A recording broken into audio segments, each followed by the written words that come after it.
It has been more than 5 years since my ex-wife, Adelia Lynn Masters, who worked as a branch manager at Bank of America, asked for a divorce. Her reason was simple: she didn't love me anymore. She insisted that there was no outside interference, explaining our separation by saying that we had drifted apart over time. Despite my suspicions, I could not find any evidence to confirm my doubts. We agreed on joint custody of our daughters, who were 14 and 12 years old at the time. During private conversations with professionals, both girls decided to live with her. I remembered all of this because an article appeared in the US Today newspaper, which I subscribed to, on Thursday morning. It was an article about the junior vice president of the regional office, Adelia Lynn Peterson, and her husband, senior vice president Ronald Peterson, attending a charity event in New York. Another photograph showed Adelia's daughters, Amanda and Miranda Peterson, aged 19 and 17, elegantly dressed and described as promising young women. It seemed that Adelia had finally achieved the status and prestige she had always dreamed of. The article said she was in great demand in social circles. Interestingly, her current husband, who was once a casual acquaintance of mine, was also mentioned. They met when Adelia started working with him at the local branch of Bank of America. Once, these girls were my daughters, but now we lived different lives and bore different surnames. I immediately called my reliable assistant, Helen Beard, to the office to confirm what my eyes were telling me. If my suspicions were correct, it would shed light on why our attempts to find them were in vain. However, Helen, who turned out to be a distant relative of my wife, was absent that day due to personal business. On the day of our divorce, Adelia did not appear in the courtroom, leaving me to ponder the fate of our family. I consulted with a lawyer to understand the reasons before proceeding with the case. Without her, the judge demanded that both of us be present to confirm that the information provided by our lawyers had been agreed upon. But my wife's lawyer informed me that she had been transferred out of state. When I was asked if I had given permission for our children to move, I replied in the negative. This was the beginning of a nightmare. Judge Donald McDonald's behavior immediately changed after being informed of this information. He asked me to try to contact her on her cell phone.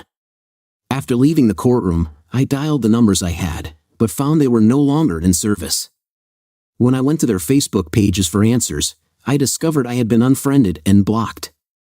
Upon returning to the courtroom, I immediately informed my lawyer, who reported it to the judge without hesitation. The judge promptly issued an arrest warrant for my wife, citing child abduction. He suspended the divorce proceedings until she personally appeared in court.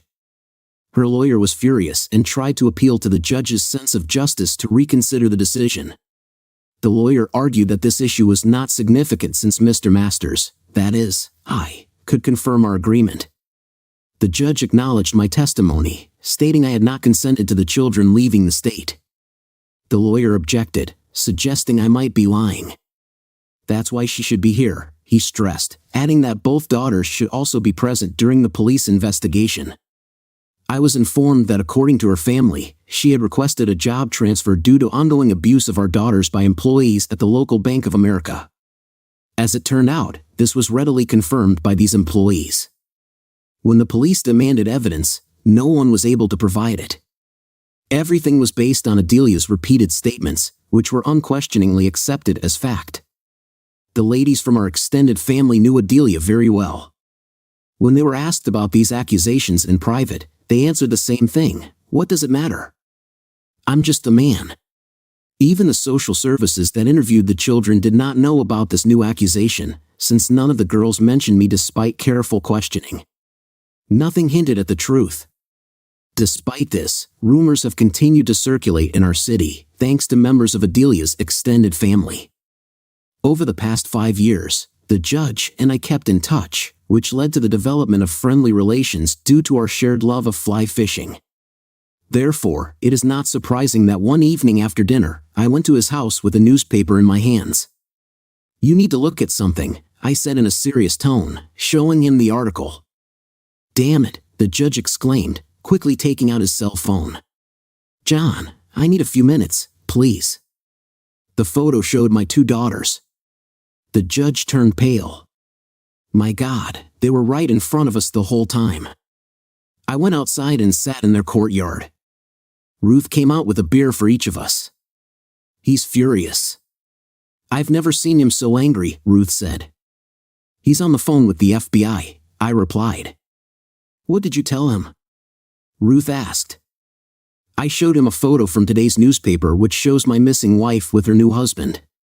For 5 years, we have had no signs that she is alive. As I continued to look at the second photo on the page, I noticed that my daughter now had a different last name. It became clear that the situation was completely confused. The FBI had to be involved because interstate flight with a kidnapping charge is considered a federal crime. Ruth asked why Bank of America hadn't helped find her, to which I explained that they had received a court order from a federal appeals court judge. This ruling allowed them to challenge the court order issued to me, stating that this was a family matter and therefore not within their jurisdiction. Tell the judge that I left because I was overwhelmed by emotions. Let him know that he can contact me at my office tomorrow morning, I said to Ruth. The previous night had been hard for me. Was there a deeper connection between them than just friendship? After our wedding, she was hired as a financial loan specialist in the department he ran. I was in the process of setting up my own consulting firm. Due to the change of surname, the question of my daughter's paternity arose. Was she really his child or mine? Did any of us know the true answer to this question? I reminded myself to slow down when I realized that Amanda had already been born by the time Adelia showed up at the bank. The next morning, my thoughts turned to Helen. How would she be able to fix everything? Over the past 5 years, her hostility towards her cousin had only increased. I was sure that she trusted me, as her actions repeatedly testified. I often wanted to express my feelings to her, but I held back. She deserved only the best from me. Faced with the impossible, I couldn't help but admire Helen's beauty. Her light brown hair, soft smile, and warm heart were qualities that any man could boast of. I dreamed about her, but I knew that now was not the right time. I couldn't ask her to share the nightmare I was living in with me. The next day was busy at work, and I was grateful for the distraction. But as the day went on, I couldn't shake off the feeling of impossibility that surrounded me. Towards the end of the day, there was a knock on the door, and my personal assistant came in, bringing me back to reality. John, 2 gentlemen from the FBI have come to see you. Should I let them in? Helen asked. Of course, I was waiting for them, I replied, getting up. When they came in, I asked, how can I help you? First of all, I'm Mac Holmes, and this is Douglas Dale, Mac introduced himself. We are here to gather some background information about this situation. I told them about how I met her current husband many years ago and explained that as far as I know, they did not have any affair at that time. The current state of their relationship, combined with my daughter's name change, created a lot of ambiguities. To find out the truth, I decided that the only solution was to conduct DNA tests on all of us. I always believed that Amanda, my eldest, was born before my wife Adelia started working at Bank of America. But now I couldn't help but wonder if Adelia had known him before, I explained. It was Judge Donald McDonald who stopped the divorce proceedings, accusing her of kidnapping a child. She ignored the court's decision by not appearing at the hearing, which raised questions about whether she had filed for divorce in New York and was legally married to him. Douglas was surprised to learn that the judge did not grant a divorce. It turned out from court documents that the divorce did not take place due to the fact that she did not comply with his order to appear in court and ensure that the agreed terms were accurately set out. Judge Donald is an unshakable man who is not moved by the ignorance of others, a trait he acquired after being deceived by a dishonest lawyer in the past, I added. Did you give your wife permission to leave the state with the children? Mac asked. No, I replied. It was only that day that her lawyer informed her that she had moved out of state. The judge instructed me to try to contact them by mobile phone. When I returned, I informed him that their mobile numbers were no longer in service, and I had been unfriended and blocked from their Facebook profiles. She moved to another state before the divorce was finalized and remarried less than a week later, Doug exclaimed, indicating that her actions were intentional, not accidental. Max noted that this contradicts what she claimed in her interview in New York earlier in the day. Douglas asked, when was the last time you talked to your wife? 2 days before the last court session, Adelia and her daughters came to pick up the last things from our house. The staff of the children's service talked with them, and the girls decided to live with their mother for the time being. I informed Mac that I had not received any legal or public notice of our divorce, and this gave us reason to believe that the signature on their adoption documents had been forged. We have grounds to charge both of them with attempting to cover up a federal crime. I have not received an answer to my question about the adoption documents, sent him, Holmes. Mr. Master, could you sign your name, Helen? Please write a letter on our company letterhead confirming that I have fulfilled the FBI request made by Mr. Holmes and Douglas Dale. The letter must contain confirmation that I am providing a copy of my signature in accordance with the request. Please certify the signature, make a photocopy for our files, and then provide them with the original. I asked Helen, I spoke, knowing that she was watching every word, do you still live at the same address? Mac asked from across the room. I replied with a sigh. I had to get a court order to sell the house. The police got tired of gossip about a potential predator roaming the area, and after my second hospitalization with a heart attack, Judge McDonald froze our assets. Only after she failed to appear in court was an order issued authorizing the sale of the property. Now I live in a house that I built on Ryder Lake, located outside the city. This house creates a sense of privacy thanks to the 5 acres of land around it. To ensure my safety, I connected the house to electricity, as there are still people who believe the false rumors spread by others. After the agents left, I informed Helen of the situation. She was shocked to learn that her long-lost cousin had been found. Hope and curiosity lit up in her eyes, as well as many questions that had no answers. Unfortunately, many mysteries remained unsolved, and I did not have a single unambiguous answer. Before I leave tonight, I will turn off my mobile phone. If you need me urgently, call me at my home phone.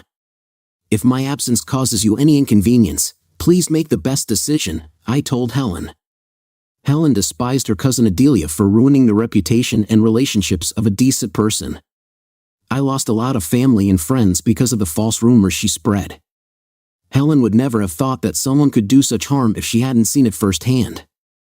She often thought about the suffering I would have to go through before the truth would prevail. It was difficult for her to wait for the situation to resolve itself. According to her observations, human nature has always preferred to lie. Many people thought that without my company, I would most likely have given up long ago. I devoted all my free time to work, which led to a significant increase in the customer base, 3 times or even more. 2 years ago, I started to come out of my protective shell. Around the same time, the fresh supply of trout that I used to catch began to run out.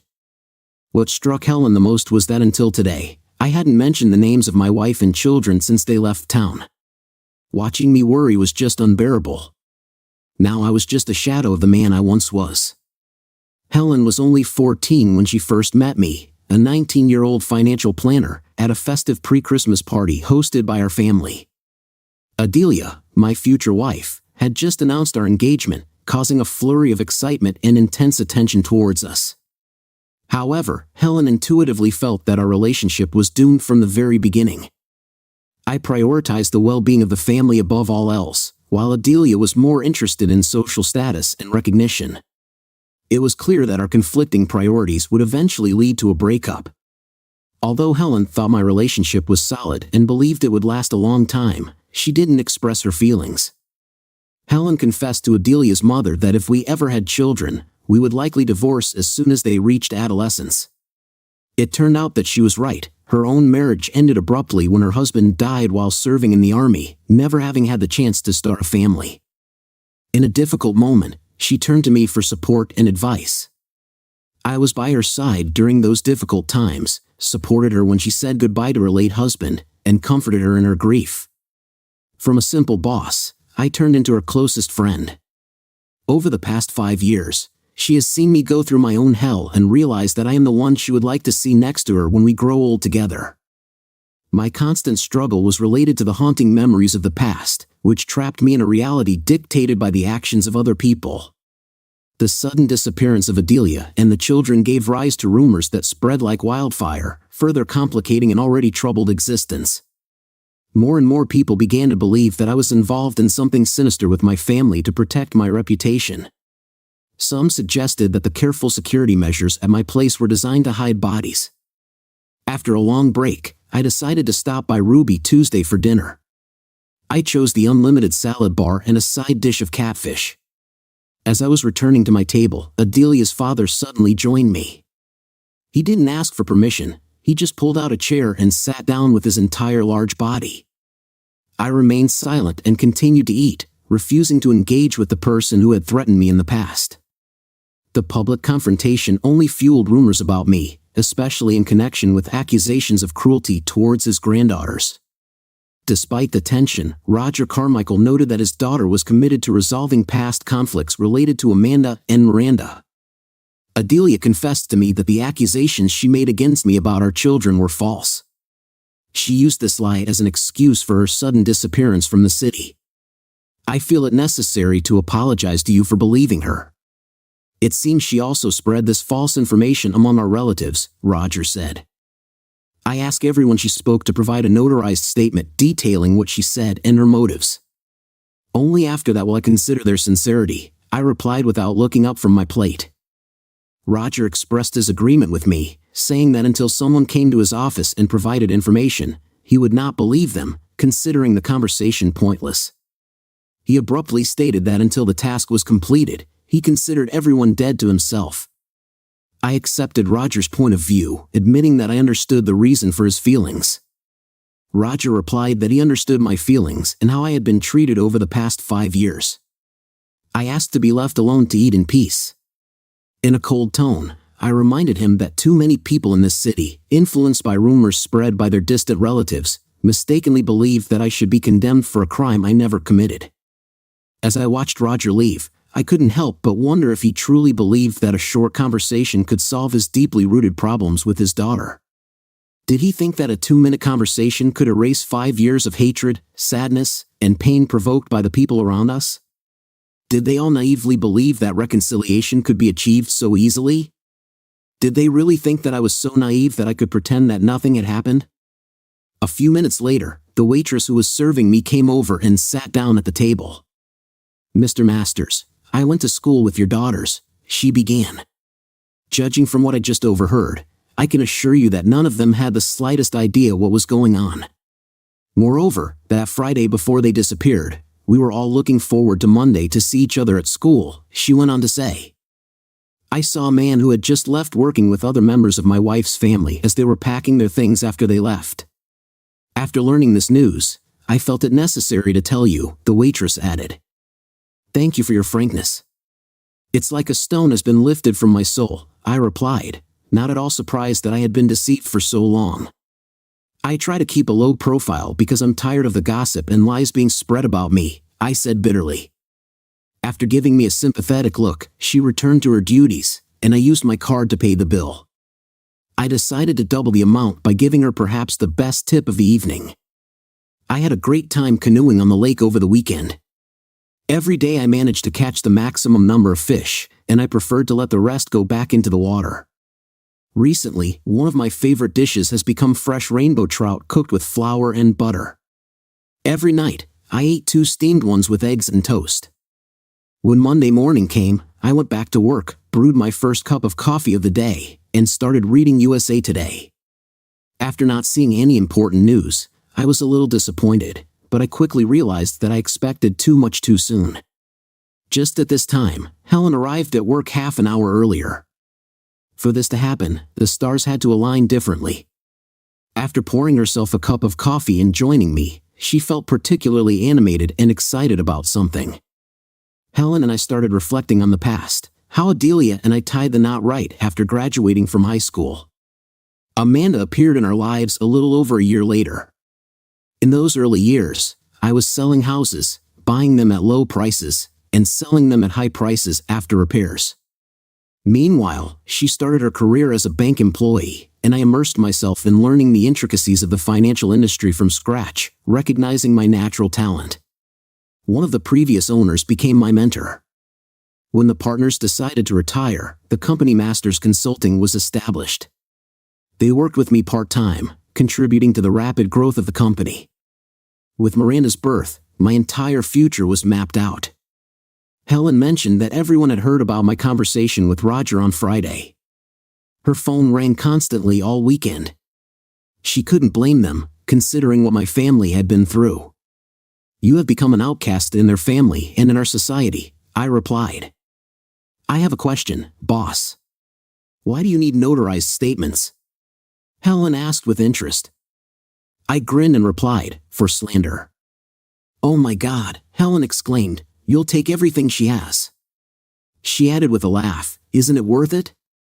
Yes, it's the only way to justify yourself and restore your reputation, Helen agreed. And by getting a court order to freeze their assets before my defamation lawsuit is considered, I will further restrict their actions. I agree with her. They will have to resort to the services of a public defender. Do you want to go to federal court with an appointed lawyer? I asked. It's going to be a busy week, boss. If everyone who contacted me really comes, we will have about 20 cases, Helen noted, adding, most of the family members are mostly decent and honest people. The problem is that they were misled and mistook the lie for reality. I advised them to reflect on this during their Sunday church visit. The question remains, what will they do next? Will guilt make them do the right thing? Smiling affably, Helen on her way to her desk mentioned to me that some unmarried girls like to fish early in the morning. For the first time in many years, I laughed when I left for work.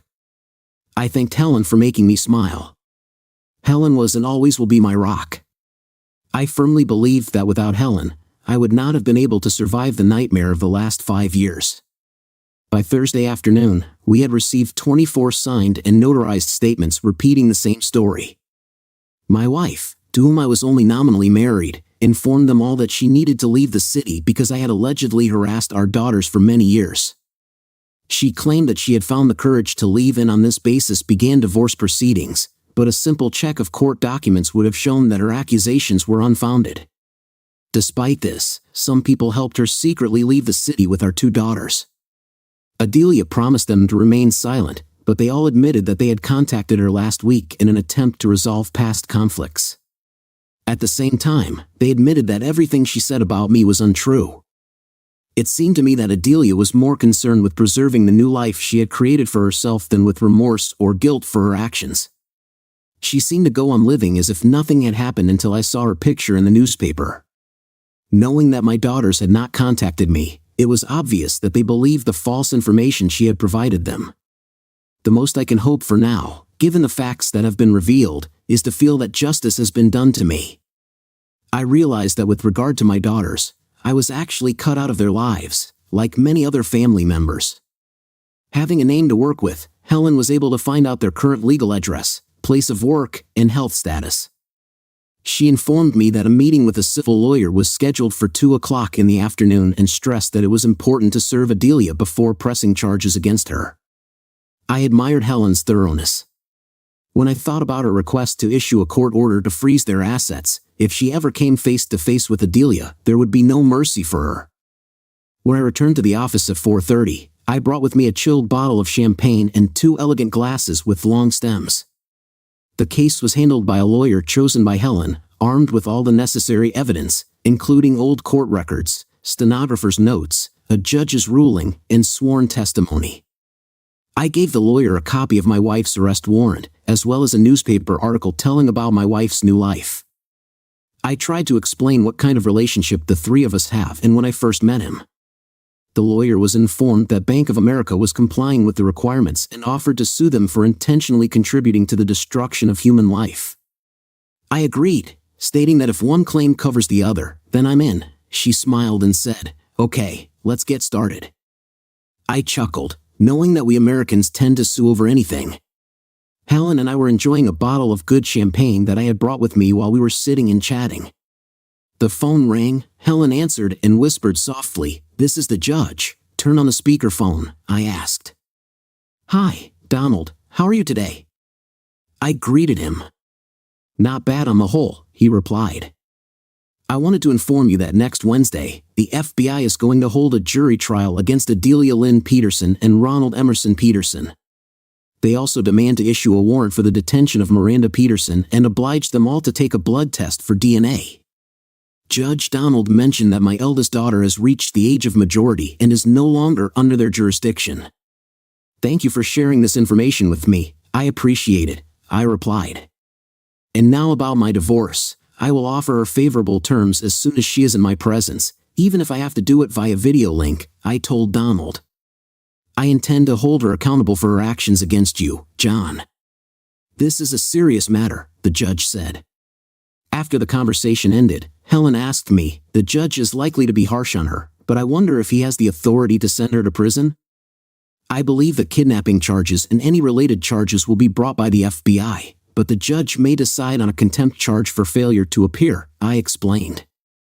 I do not know what legal options he has in this situation. I guess we just have to wait and see, Helen said sadly.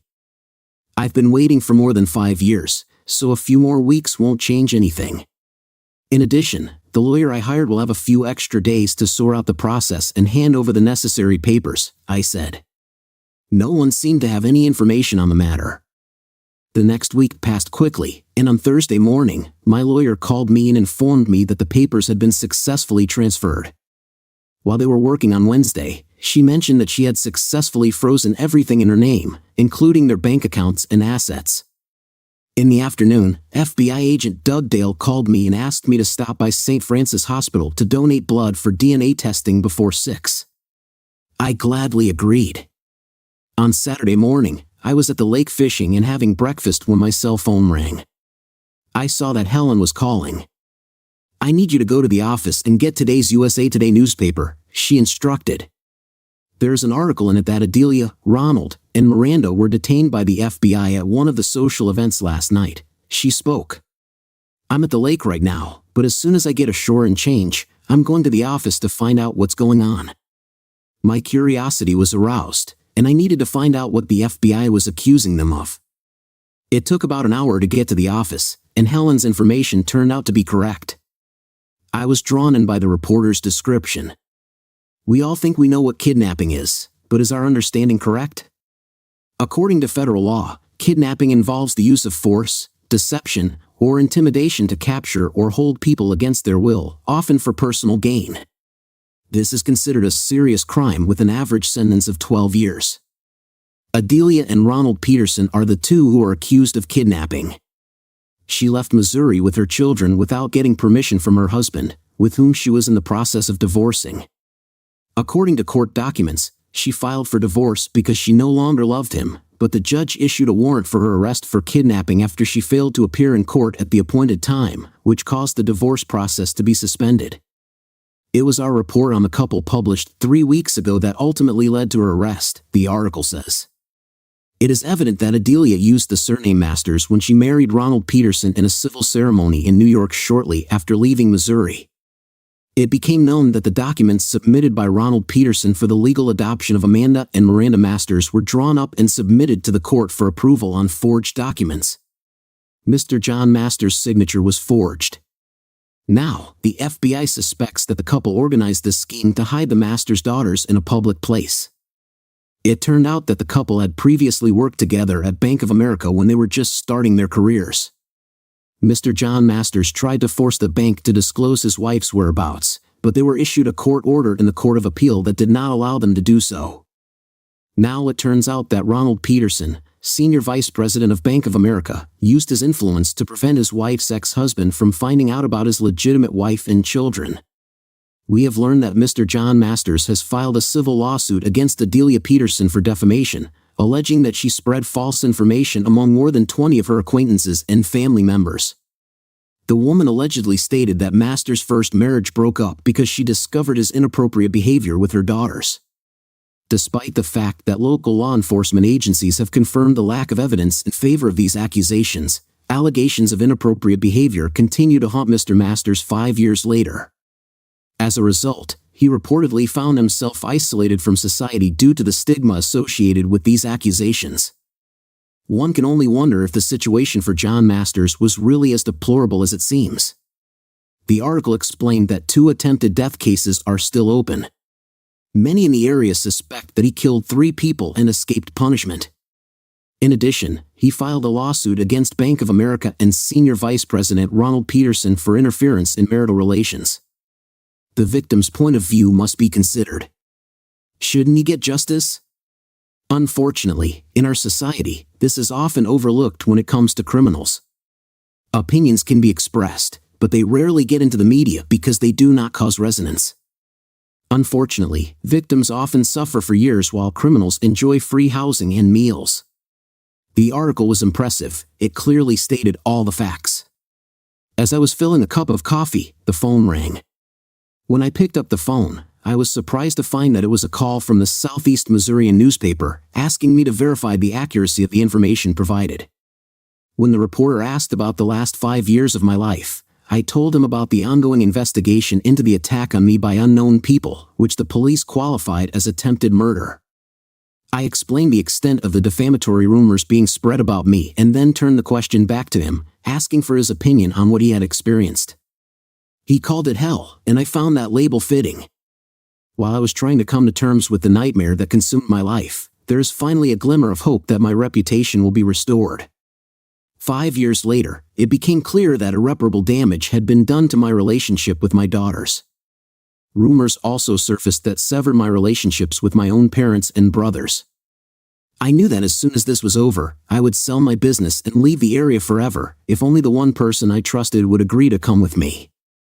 Before leaving the office, I carefully cut out the article and photos, scanned them, and printed them out. I put them in a legal envelope so that my civil lawyer could use them in his case. Amanda Peterson was shocked when the FBI arrested her mother and stepfather, and her younger sister was taken away in another car. She was relieved when the agent took her aside and revealed the truth. Her parents had never divorced, the name change had not been approved by her real father, and he had never given up custody. As she was sure, the FBI explained that all documents with his signature turned out to be fake. Her mother was accused of taking her away without permission, and her stepfather was accused of aiding her and hiding the truth. They both faced numerous other charges. Miranda would be kept safe until they found out who her real father was, since her mother still claimed that he was her stepfather. Amanda returned to the house to gather her things. Sitting in the waiting room at St. Louis Airport, she was waiting for a connecting flight to the Cape. A headline from USA Today magazine lying on an empty chair nearby caught her attention. Curious, she picked it up and read the entire article. By the time she finished, tears were streaming down her face. During the hour-long flight to the Cape, Amanda couldn't stop thinking about why her mother made the choices she did, especially regarding her father. Nothing seemed to make sense to her. Although her mother had detailed Ronald and their relationship online, Amanda still had unanswered questions, and her heart was heavy. She did not expect any changes in her life until her mother brought up the topic of divorce from her father. Sitting on the steps of the family home, she overheard their conversation over a cup of coffee after dinner. The mother confessed that she no longer loved her father and wanted a divorce, leaving him with a broken heart. The mother reacted to this indifferently, considering the father just another man who could be easily replaced. But recent revelations in the newspaper about his mother's past relationship with Ronald added another layer of complexity to the situation. As she watched the plane begin to descend, many questions flashed through her mind. Is there a working phone in an abandoned car rental booth at the airport? It was 11 o'clock in the morning, and Amanda Peterson was sitting in the parking lot of their former home, patiently waiting for the sheriff's department car to drive away. She had been sitting there for more than 2 hours when suddenly 2 unmarked cars blocked her way. An officer with a pistol emerged from them and demanded that she get out of the car with her hands in the air. Without hesitation, she obeyed. "Who are you? Why are you monitoring this area?" the taller officer asked. "My name is Amanda Peterson. I was just waiting for the sheriff's department to leave so I could talk to my dad," Amanda explained. "What's your father's name?" the officer clarified. "John Masters," Amanda replied. "Oh no," the officer exclaimed in disbelief.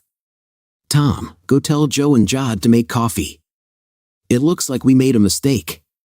The 5 of us need to have a serious talk with Miss Peterson. I'm Detective Joel Smithers," he introduced himself. "I know your father well." "What made you come back here after all these years?" he asked. "This is partly due to what happened last night in the article in the USA Today newspaper. I have a copy in my car. Do you want me to bring it?" Amanda asked. "Please do. It will help me understand what you know," Joel said. After everyone introduced themselves and coffee was poured, Detective Joel Smithers read the entire article aloud. Everyone except him looked shocked. "Do you believe my father, Detective?" Amanda asked. "I belong to the minority who believed the rumors. Unfortunately, it was too late when rumors about your father began spreading among your mother's relatives. He became the target of persecution, and his house was constantly vandalized, which forced him to eventually sell it.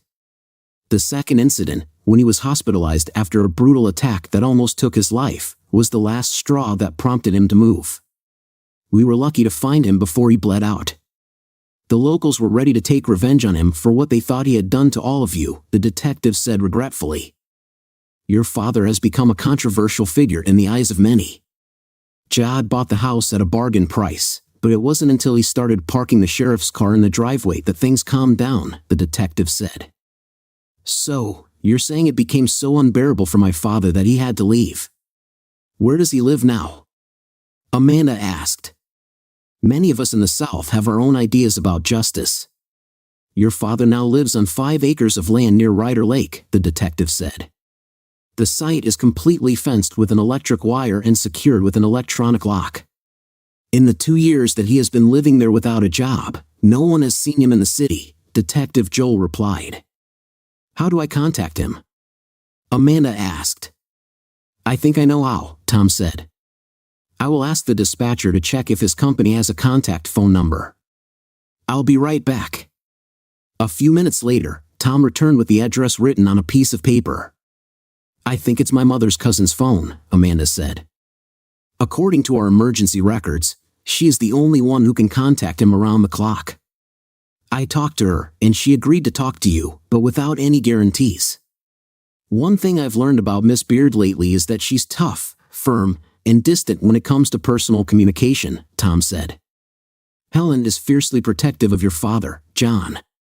If she doesn't trust you, she'll do her best to keep you away from him. She's on her way to your father's place of work right now. She said she would be waiting for you there," Tom said, giving her the address. Amanda expressed her gratitude before leaving. What kind of person can have such intense hatred for a man? Jad, the new owner of the house, asked. Joanna, her daughter, replied. Someone who holds him responsible for all the injustices in his life. Helen activated the voice recording app on her mobile phone as soon as the car stopped next to hers. She quickly opened the door so Amanda could enter the building. "The first question I want answered, Amanda, is what happened during your disappearance and what happened to you after that?" Helen asked. Amanda explained, "Miranda and I were suddenly woken up by my mother early on Saturday morning at 4 o'clock. We hadn't recovered yet, but we were told to get dressed and hurry to the car. Some of our clothes were already packed inside. She informed us that we were leaving for a week on an unexpected trip to New York. I was surprised as it was the first time I heard about it," said Amanda. "It seems like you were completely unaware of what was going on. Did you know that Ronald and your mom communicated online?" Helen asked. "We thought it was just a friendship. I personally saw my mom talking to Ronald, but I had no idea they worked together when we were younger," Amanda replied. "Mom said she met him at a regional conference, and they became fast friends. It wasn't until we were halfway to our destination that I realized our phones were missing. Then I decided to ask my mom about it," she explained. She explained that the phones were turned off due to the move, and the remaining balance had to be paid in full. As for the laptops, they were supposed to be packed and shipped by the movers along with the furniture during the move, but the laptops were never delivered. "We spent 2 days on the road and were very tired," Amanda said in disappointment. "When we arrived on the outskirts of New York, Mom told Miranda to get her new phone out of her purse, which had a New York number on it. It came as a surprise to us because we didn't know she had such a phone. Then my mom asked my sister to open Google Maps where the directions were indicated.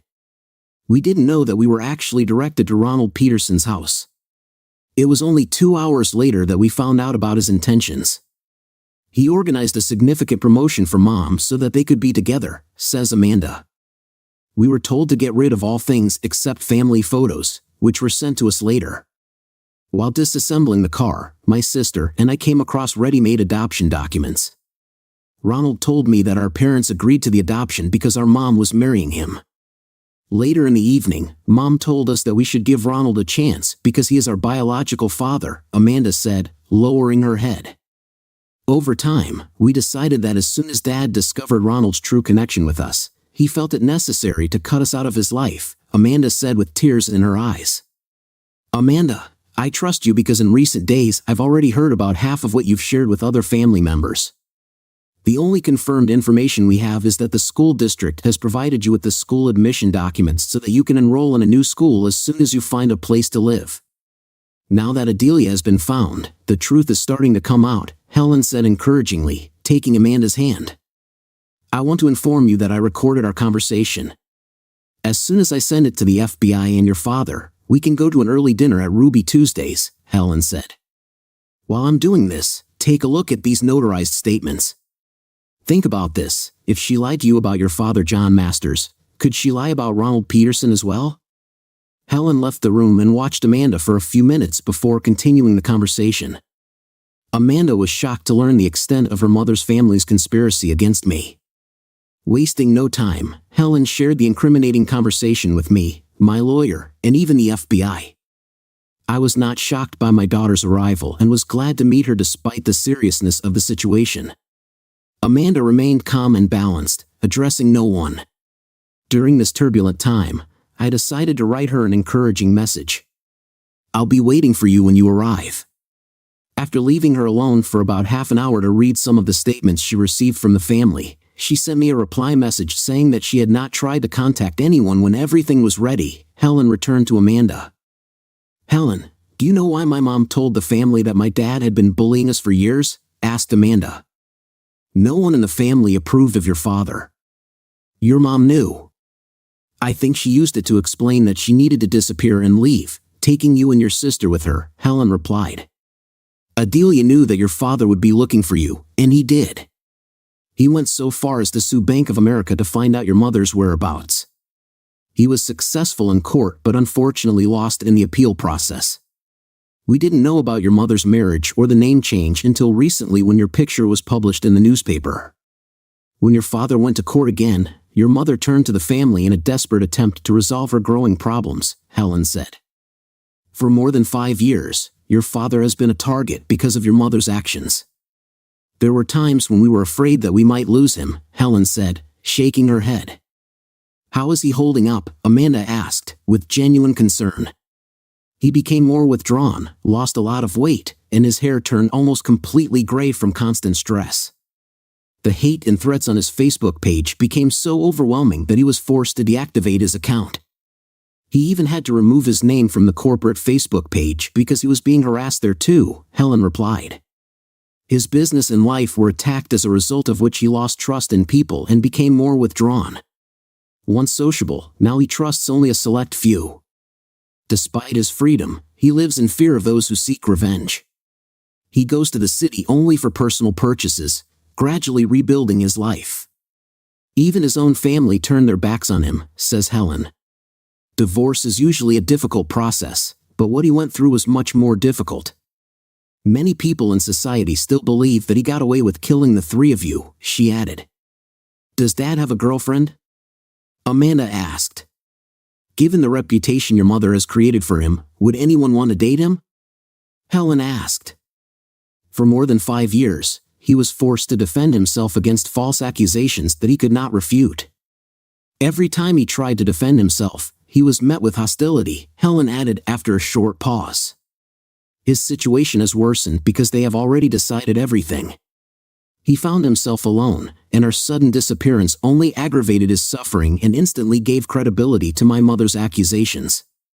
Adelia and Ronald have organized everything perfectly, Amanda said through tears. The only one who really suffered the consequences is your father, Helen said glumly. When Amanda was about to cry, Helen suggested they go out to eat, which would somehow alleviate the situation. For the last 5 years, she has been constantly by her father's side, but at what cost? When they reached Helen's car, Amanda stopped. Thank you, Helen, she said.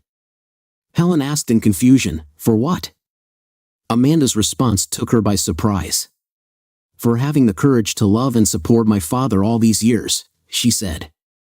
The emotions she had been holding back finally burst out, and as tears streamed down Helen's face, Amanda offered her comfort. This scene played out while I was sitting in my car outside the Ruby Tuesday restaurant, looking forward to their arrival. I could hardly find the words to address my child, whom I had not seen for more than 5 years. My emotions were in turmoil as I replayed Helen and Amanda's conversation in my head many times. Part of me believed what I heard, but the other part wasn't sure. As I watched them drive up to the restaurant, get out of the car, and walk to the front door, my hands were shaking so much that I gripped the steering wheel tightly. I was on the verge of a nervous breakdown. Amanda had grown up to be an amazing woman, and I saw in her the traits of my own mother. I felt a wave of sadness wash over me. They disowned me soon after they disappeared from my life. I turned off the engine and got ready for one of the shortest and most painful walks of my life. The waitress who served me a few weeks ago was now playing the role of hostess. She immediately informed me that Amanda was present, and I asked to speak with her. When we arrived, the waitress informed me that Amanda would be standing with her back to us. "Have you come to make peace?" she asked. I nodded, and she assured me that they were ready to talk. Helen noticed me immediately and greeted me with a smile. Amanda turned to face me and burst into tears. I went over to her and sat down next to her, taking her hand to calm her down. It had been more than 5 years since I'd looked into my daughter's bright blue eyes. We looked at each other in silence, with tears in our eyes. There are times when words cannot express the depth of emotions. Sensing this, I asked the waitress to bring us a generous flask of their homemade wine. The waitress silently poured us the first glass and then left us alone. Amanda was amazed at how much I had transformed. I must have lost at least 40 kilograms, which made my face look longer, thinner, and older. My silver-white hair only complemented a new look that many women would envy. Amanda stood up resolutely, urging me to follow her example. We met at the edge of the table and hugged tightly. "Daddy," she exclaimed, and I answered her with Alma, her old nickname. At that moment, we were able to melt the ice and calm our emotions. When we ordered the food, Amanda was surprised at how differently I ate. I've always been a fan of meat and potatoes, but now I've ordered a catfish dish with an unlimited number of salads. I found that I had filled my plate with salad 3 times when Helen went to fill hers. Amanda took the opportunity to talk to me alone. "Helen loves you, Dad," she said. Helen interrogated me like an experienced army sergeant, determined to make sure of my honesty before giving me another chance. I have to admit, I deserve it. Even though I'm old enough to make my own decisions, I couldn't do the right thing. "I will never forgive myself for this," Amanda said bitterly. "Over the past 5 years, I have not been able to offer anyone a life worth sharing. If at some point during this time a body had been found and one of you had been identified, I don't know how I would have coped," I replied with a lump in my throat. "Most likely, I would have ended up in prison. Many in society suspect that I could have committed a crime and escaped punishment. Therefore, 3 years ago, I decided to change my will, leaving all my property to her after the second incident when I was hospitalized due to a knife attack. I thought my life was over, but it was Helen who supported me in a difficult moment," I said. When Helen returned and saw Amanda crying, she asked what was said to inflame the situation. "It's nothing special. I told you how I was in the hospital, how you took care of me. I have revised my will, leaving everything to you. They believe that it was your love that saved me from the edge of the abyss," I replied to Helen with a gentle smile. Now there were 2 women with me, tears streaming down their faces. We had lunch together and then returned to the rented car. The ladies decided to come with me to my secluded home on Ryder Lake. They were impressed by a private house overlooking the lake, 4 bedrooms upstairs, and a spacious living room. The house has a spacious living room, an open-plan kitchen, and a laundry room on the ground floor, with the master bedroom also located on the ground level. A covered walkway connects the garage to the house, making it easier to access it. When Amanda refused my offer to help her with her luggage, I thought she wanted to leave us alone, I said. "Why didn't you tell me about your feelings earlier?" Helen asked. "I was trapped in my past," I replied. "I didn't know what would happen next. The uncertainty was more frightening than any outcome," I added. "Now that I have freed myself from the restrictions they imposed on me, I can provide you with a promising future that was previously unavailable, I happily informed. Helen grabbed my hand, her expression filled with joy. It looks like I'm going to have to sell my house, since there's no way I can let you part with this property, Helen said, winking at me. Despite my age, I still felt guilty when my daughter caught me kissing another woman. I can confirm this, because that's exactly what happened. For the next hour, we sat together rebuilding our relationship and remembering all the moments I missed in my daughter's life. I found out that she was stuck in an unloved job in the business world while simultaneously earning a master's degree in business management online. She wasn't actively dating anyone. Why don't you join us? I suggested. We have the resources and we need a new way of looking at things. You can start with a junior position and move on, Helen said. Are you really considering this possibility after everything we've put you through? Amanda asked. Absolutely, I replied with a beaming smile. For starters, we can offer you an annual salary of $45,000, I told Amanda. Wow, looks like I'm going to have to look for a place to live, she replied. Don't worry, we have a lot of space here, I reassured her. But I will expect you to help me around the house, just like before. Tears welled up in Amanda's eyes as she answered, Dad, why? I reassured her by saying, you are and have always been a big part of my life. Then I'll book a plane ticket for tomorrow to pack my things, if I find a suitable option, she said. Depending on the length of the trip, I will have to arrive in my car sometime on Wednesday. Let's add both of your phone numbers to my contact list, Amanda suggested. After completing this task, Amanda received a text message from Miranda, which she showed me. The message read, My mobile phone has finally been returned to me. The FBI is detaining me until it receives a DNA report that confirms whether Ronald Peterson is my biological father or not. An expert on the letter showed how they exposed fraud in drafting the adoption agreement. Miranda said she couldn't make calls, but she could send and receive messages because she was in a secure facility. Amanda informed her that she was with Helen and me now. She's flying to New York tomorrow to pack her things as she's moving into my house and joining my firm. Below, Amanda indicated my contact phone number. Miranda replied, asking to take her laptop and things with her. Amanda asked if she could get a copy of today's USA Today newspaper, as there is an article about us that she would like to read. Helen noticed that I was heading towards the terrace and joined me. How are you holding up? She asked. I feel emotionally overwhelmed, I confessed, hugging her. Why don't I take Amanda with me and grab some clothes from my house? Helen suggested. It will give you some space to deal with your emotions, she added. I sent her the program for the electronic gate lock so she could access it. I gave her the keys to the house so she could make copies, suggesting that we might need 4 of these keys. They were gone for about 2 hours, and I spent most of that time in tears. It seemed like all the pain and resentment that I'd been holding back for so long had finally burst out. When they returned to the house, I noticed a change in my behavior, as if a dam had burst. I greeted them with a smile, and they smiled back at me. I was standing on the terrace and getting ready to roast thawed steaks. I had already made the salad and baked the potatoes. I watched their animated conversation while each of them brought armfuls of things. After 4 trips, they had brought a significant number of things, which were now lying scattered on the master bed.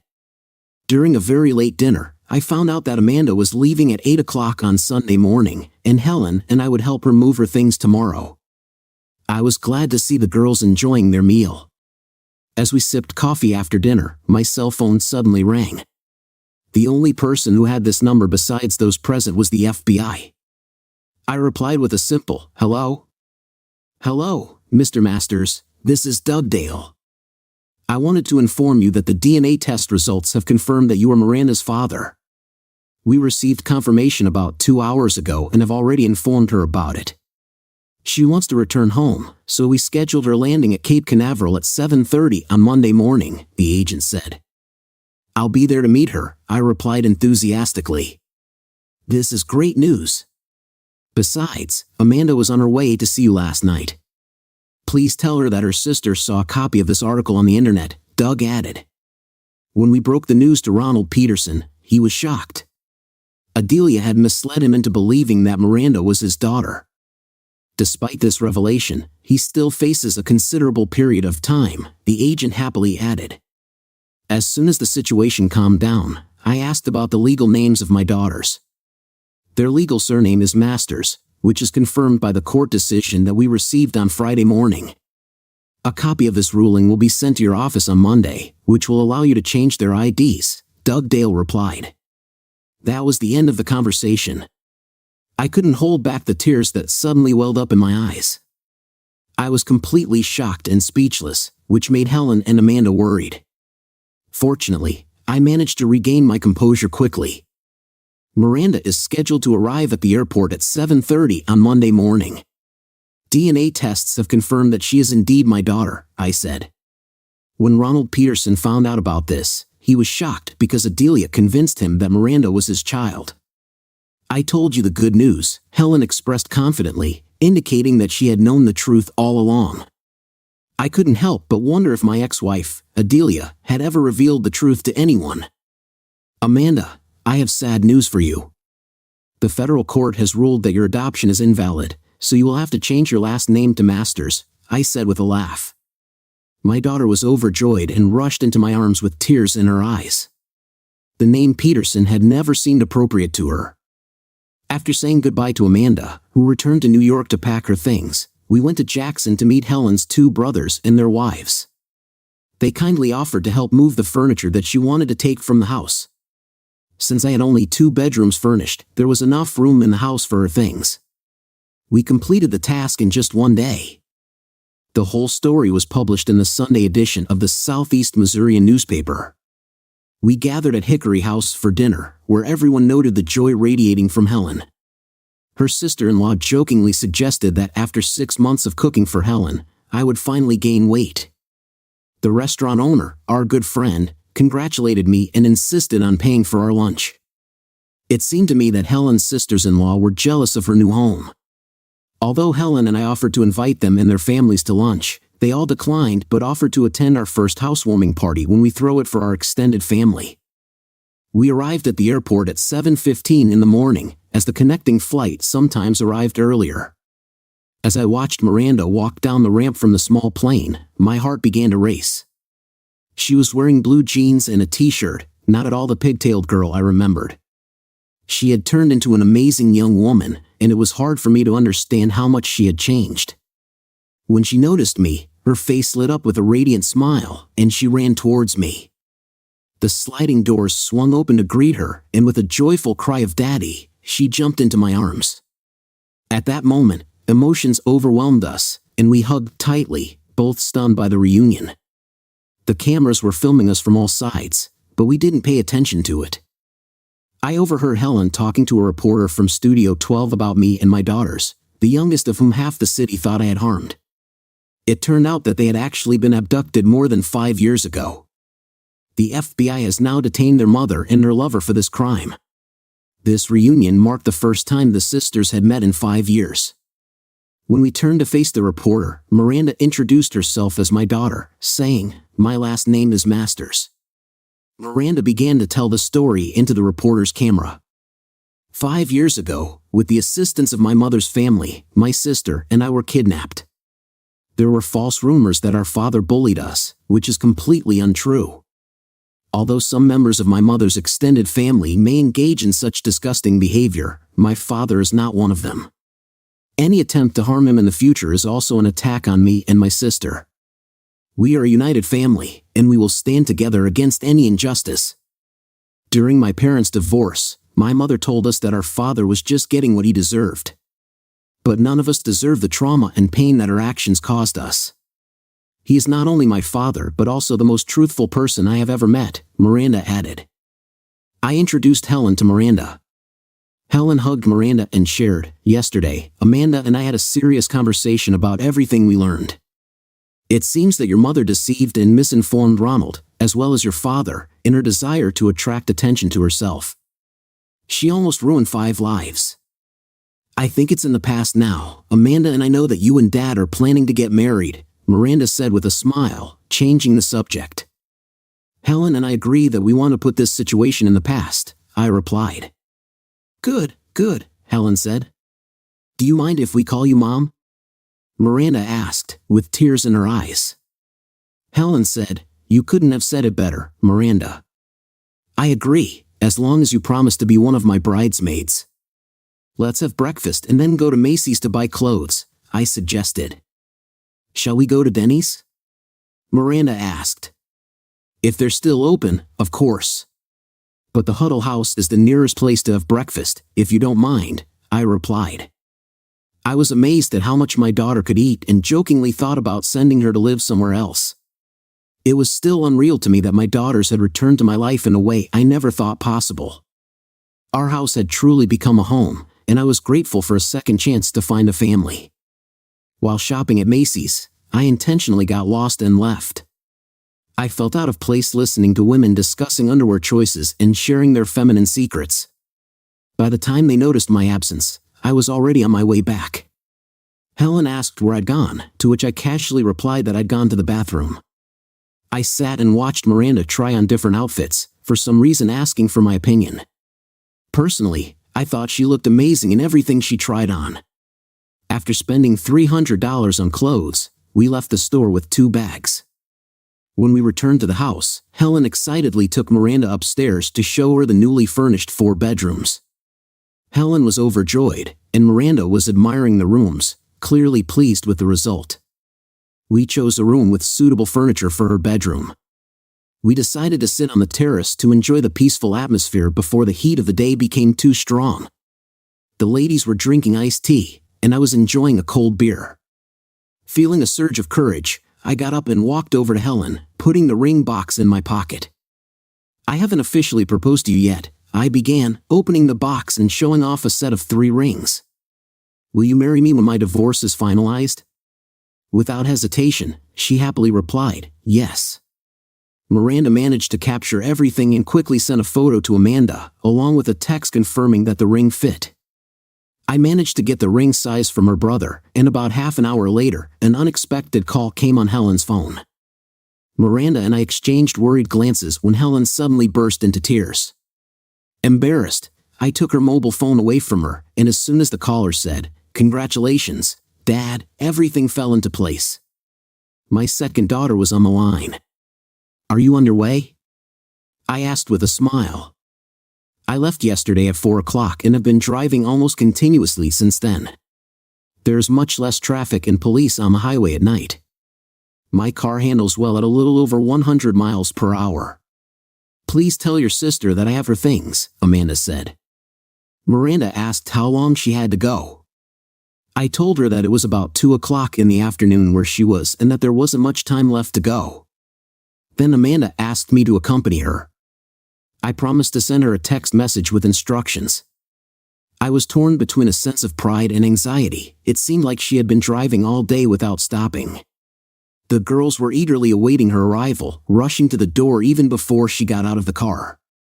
Amanda looked exhausted but otherwise unharmed. It was only when I saw my daughters standing together that emotions overwhelmed me at once. Amanda's first request was to look at Helen's wedding ring, but before she could admire it, the home phone rang, and I hurried to answer it. It was my assistant Chris. He gave me good news. We are seeing positive shifts in our customer base as some of those we lost due to rumors are returning, and we are also acquiring many new customers, some of whom are out of state. Such an influx of business may require us to hire additional staff, which we are currently working on, he said. My daughter Amanda will start working with us next week, and although she is still inexperienced, she is striving to get a master's degree in business management, I replied proudly. Chris offered to take her on his team, recognizing that the job would be difficult but would allow her to gain valuable experience. I agreed to hire Chris Tucker because he was a single-minded person. Having just graduated from high school, he was the best in his class and eager to prove himself. Like many of us, he faced difficulties and setbacks but quickly recovered and achieved success. Chris soon realized that the business theories he was studying were not always applicable in real-world situations. He was humble enough to admit it and set an example for his team, forcing them to learn from their own experiences. He had a unique approach. If he saw someone making a mistake, he would stop them to explain where they had gone wrong. In his eyes, The only wrong question was the one that wasn't asked. Helen and I will take a vacation until the end of the week. We still have a lot to settle, I announced, due to the upcoming engagement and the girls' return home. It was necessary to resolve legal issues as well as enroll Miranda in school. The news of our engagement was greeted with surprise and excitement. I just remembered that we received a courier letter from the FBI. Can you come and pick it up at 5? I asked Chris. He replied, yes, thank you for reminding me. I forgot about it. In the evening, the 4 of us drove into town to celebrate our first official family dinner at Red Lobster, a place my daughters had chosen. I parked in front of our office and asked Amanda if she wanted to see where she was going to work. She readily agreed, and we all went inside. When we entered, the secretary got up from the table and led us into the largest conference room. Inside, we were greeted by a grandiose cake and a huge poster with congratulations. Amanda was introduced to her new boss, and everyone present welcomed my new extended family. My daughters have already started calling Helen Mom. We arrived at the restaurant around 6:30 in the evening, just in time for the start of their annual all-you-can-eat shrimp campaign. My daughters lost count after eating 140 shrimp and were amazed to see that I was eating raw lemons like oranges. My daughters and I sat down at the table to read the court's decision together. The judge noted that the document in question was easy to find on the internet and did not require a lawyer to create it. Moreover, handwriting experts established that the signature of John Allen Masters, that is mine, was traced in order to reproduce it. As a result of tracing, significant gaps formed in the ink flow which disrupted the natural sequence of the signature. When comparing several signatures on the same document, it became obvious that the spaces did not match in each of them. Over time, a certain pattern of behavior can be noticed in the way a person signs their name. This was noticeable in the 3rd paragraph where it was noted that I never used my full middle name when signing. Another clue was the fixed date of my signature which, as the witnesses confirmed, was put after their departure from Missouri. On the 2nd page, there was a court decision according to which Amanda and Miranda Peterson are not their legal names. During the week, we dealt with legal issues, making sure that all legal documents accurately reflected their real identities. First of all, we went to the Social Security office, then to the state's attorney's office to update their birth certificates and return their former names, and finally to the Department of Motor Vehicles to get a new driver's license reflecting their real identities. Personally, I felt great satisfaction watching the positive changes that took place at every stage of this process. On Thursday, I completed the last task. I took away their new mobile phones. The next day, Amanda and Miranda accompanied Helen and me to the Ford Grove dealership in Jackson. Helen allowed us to exchange her car as well as mine. Each of the ladies left in a Ford Escape car leased through my company. When I got home, I handed Amanda a check for the trade-in amount, which was deducted from our significant down payment. Finally, my divorce lawyer contacted me. He informed me that my daughters and I had to appear in court for a hearing scheduled for 1 o'clock on Monday afternoon. I invited my friend Helen to join us, and she readily agreed. Sitting in the courtroom, we watched Adelia Lynn Peterson on a large monitor in front of us. She looked unremarkable without her usual flashy outfit. The orange jumpsuit she was wearing didn't do her any good. The judge asked if her lawyer had any comments on the contempt charge. The lawyer stated that in his opinion, she did not know that she was supposed to appear in court that day. The judge asked if the lawyer had repeatedly reminded her of this during the settlement of the case, to which he confirmed. The judge questioned the lawyer's competence in believing in the client's truthfulness, to which he replied in the negative. The judge then asked the client to plead guilty, to which she replied, "I don't mind, Your Honor." The judge sentenced her to 5 years followed by serving her sentence in a state prison. "Your Honor," her lawyer interjected, "isn't this too cruel?" Judge McDonald replied, "In my opinion, no, but she has the right to appeal." As for the divorce, it was decided in favor of Mr. Masters. She has lost all rights to the property left over from their marriage since the day she left the state with her daughters. He told my lawyer, "Draw up a divorce decree and include a waiver of the required waiting period." "I think your client has been waiting long enough, Your Honor." "My client has one last request and hopes that you will consider granting it," my lawyer began. Donald raised an eyebrow curiously. He recently got engaged to Miss Helen Beard and would like to know if you can hold their civil ceremony when they get married. My lawyer's words made Helen and the girls visibly nervous. I couldn't help but smile because the lawyer and I had foreseen this outcome. The judge congratulated them both, saying with a smile that had been brewing for a long time. He said he would be happy to hold the ceremony. Helen and I clasped hands happily. Adelia's shocked face was still visible on the monitor. Her disbelief was obvious as she probably expected the maximum 30-day sentence for contempt of court, not this outcome. It must have been incredibly painful for her to find out in court that I was marrying her younger cousin. The judge banged his gavel and declared the hearing closed. When we got up to leave, the judge came up to me and shook my hand. I introduced him to my future wife and daughters with the respect I thought he deserved. He informed them that everything was fine and he was not in the dock at the moment. Before we left, he mentioned that we needed to go fishing together as soon as possible before it got too hot. I've never seen 3 girls so excited in my life. They were all chatting animatedly, filling the courtroom with conversations after such a long silence. I wished I had taken earplugs. Then, out of the corner of my eye, I noticed one couple quietly leave the hall. I was surprised when I realized that it was my mom and dad. I expected to see them last. Memories surfaced of how my father disowned me and broke off our relationship, saying that I was no longer his son. I quickly realized how accurate this statement was. Nothing pleases girls more than asking for help in organizing a wedding. This excitement filled our house when we returned to normal life. Helen decided to put her house up for sale, and Amanda easily joined my staff. Her sharp mind did not go unnoticed by others. Miranda, on the other hand, spent the first week talking to old friends and rebuilding lost connections. Masters Consulting was overworked as it acquired 2 new corporations that needed complete restructuring to survive, as well as a significant cash inflow. Amanda shocked all of us by identifying missed issues that cost our customers millions in potential sales. It took her 3 weeks to fix this flaw, and the subsequent increase in sales was a pleasant surprise for everyone. In the evening, after a hard day, Helen and I lay in bed and talked.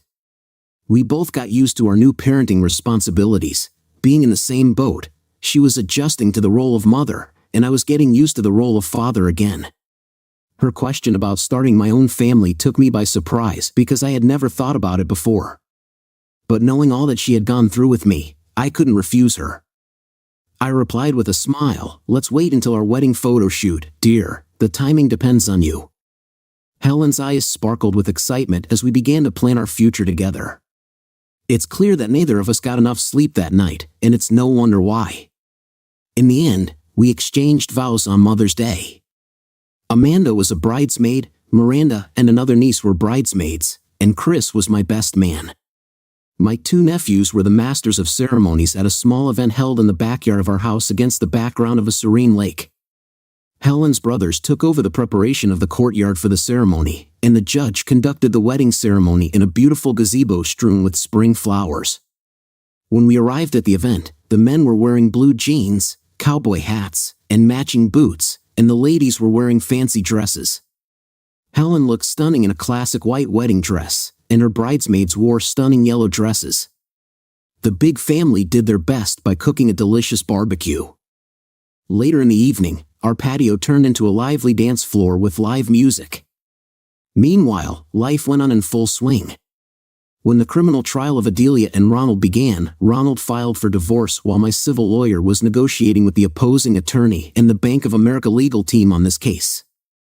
I was looking forward to our first Father's Day in our new family. I knew that my wife and daughters were planning something special, but the details remained a mystery to me. On Father's Day, Helen and I woke up early to spend the morning at the lake and fishing in our canoe. The fish pecked willingly, and it didn't take us long to catch our share. As soon as the flies sank into the water, when we were about to return to the shore, Helen discreetly handed me a postcard that she kept with her. I eagerly unfolded it and saw the inscription, "Happy Father's Day, Daddy. We're pregnant, and it's a boy." Overcome with joy, I jumped up in excitement, causing the canoe to capsize.